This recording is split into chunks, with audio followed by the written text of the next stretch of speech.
We developed this new segment here. It was kind of around Mythbusters, but then turned into somehow fact or crap. In this case, on ESPN, they put out a ranking now that they have a new number one prospect, which he's going to lose his prospect status here. That's Paul Skenes taking over at the number one spot. Different circumstances, but then the question's going to allude to, and I don't think that it's a fair comment, but people were going for a while, is Paul Skenes going to be the better overall player than Jackson Holliday, better overall prospect? So let's talk into a little bit of fact or crap with this. I think it is the fact Paul Skenes is the best pitching prospect since Steven Strasburg. And Steven, when he was healthy, that was one of the most electrifying debuts, first off, but one of the best arms we've seen, and he helped the Nationals win a World Series. He's off to a pretty damn good start here so far, but he's coming out of college, just like Strasburg. Jackson's coming out of high school and is a position player. But Paul Skenes is everything that you can hope for, Zach, being advertised. And I mean, I think we have the graphics so far of that 3D of what Paul Skenes has done so far. And if you're a hitter, by the way, look at this 3D animation here on Skenes' 8 strikeouts and 3 1/3 innings here. He had the other start. I'll be able to pull it up. There it is. So that's one way to look at it. 101.3 right here. And look at the movement on this. That's not fun. I'm not having fun. Wait, go ahead. I want to pause this real quick. So just so everyone's clear, he followed up the pitch before was 101.3 mile per hour fastball that looked like it was going down the middle, cuts up to the outside, upper outside corner. Then the next pitch was an 87 mile an hour changeup that had the exact same release point and then just dives. Like he is insanely hard to hit for that reason. Yeah, it's like a split change that he has too. He can throw a pitch 100, then he can throw another one like 95. Then he has that slider. You can look at the reason why we wanted to show you this. It's the way the ball's moving, and there's no doubt about it. If Paul Skenes stays healthy, I agree. I think he is going to be one of the top pitchers. Now, the one question is going to be, Brad, and Jeff Passan said it in the past, you're always going to worry when you throw that hard, is something like that, can he sustain himself? But, as far as staying healthy, but the eye test wise, Brad, he looks like the guy. And this Pittsburgh Pirates staff, they got the right guy at the top of the draft.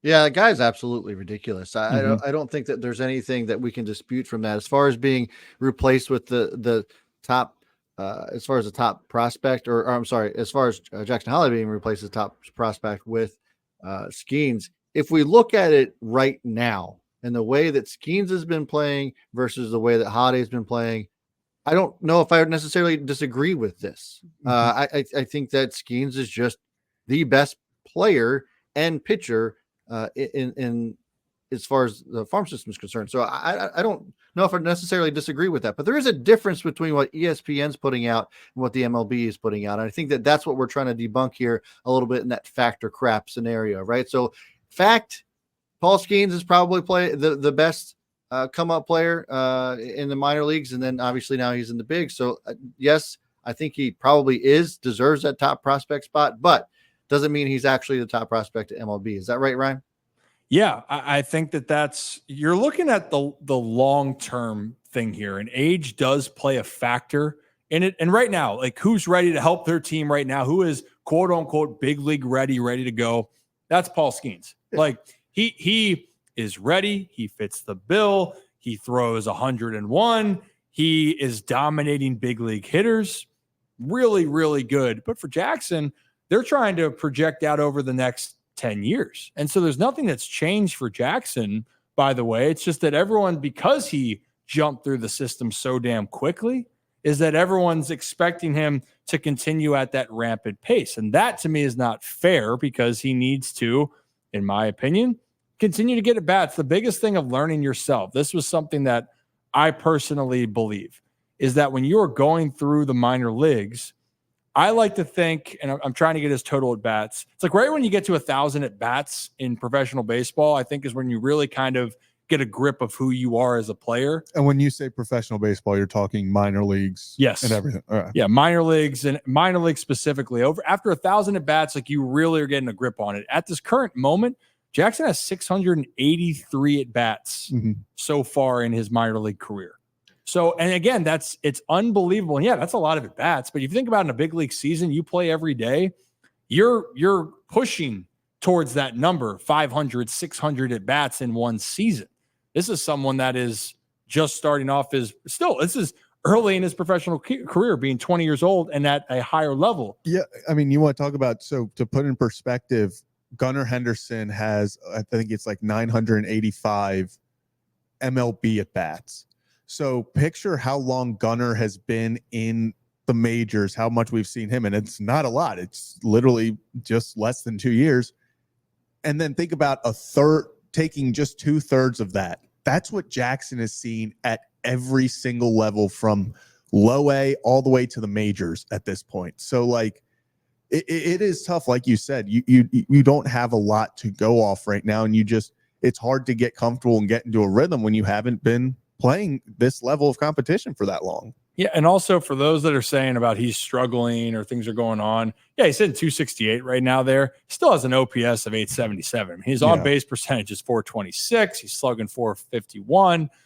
But again, it's when you need to take that next step. And I think it was this, everyone in anything that you do needs to be humbled, right? And Kevin has that look because he's thinking about all the times that I actually just humbled him right behind there on the NBA Jam. Kevin was humbled. And he gets it.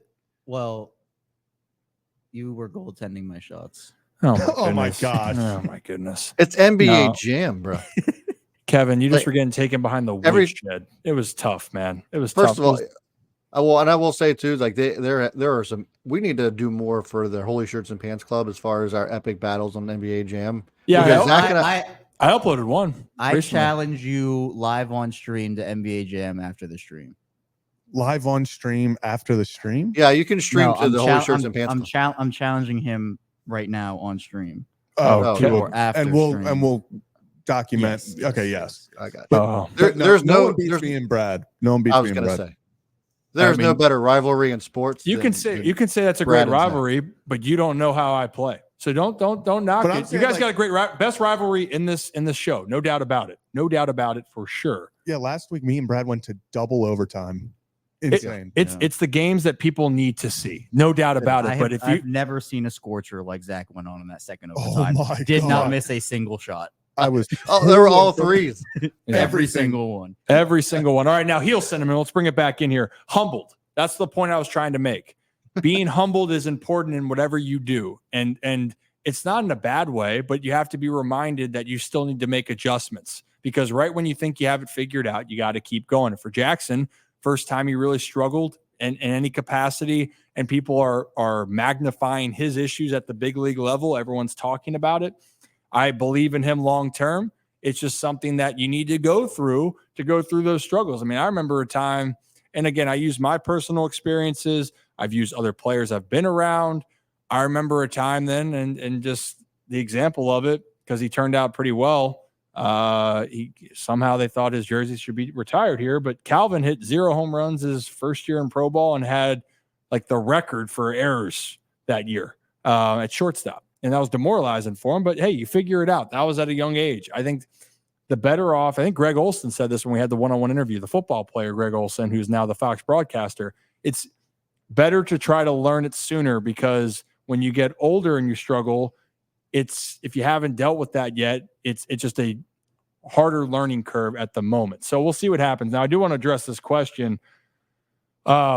Samuel, I appreciate it. Not giving up on Holliday, but I am wondering, I think he's going to be a stud 100%, but is it worth giving him up for Mason Miller? No, it's not. Not for No a chance. closer. No. Not for a closer. You don't No. give up the number one prospect for a guy that you hope pitches 60 innings for in a year. And also, too, you don't know how long it's going to last. You have guys that revert from starters that become back-end bullpen guys later in their career. There's just way too much variance in that, especially when you're looking at a guy like Jackson, who's so young. Now, a different player that could be under team control, even saying starting pitching, that's a different conversation. Not that I would make the move, but That would be something when you're looking at a player's longer term. Does that make sense? Like Mhm. that's where, and again, like I still don't even, Jackson's not going anywhere. You know, that they have big plans for him in Baltimore. They just don't have to rush those plans right now for him in Baltimore.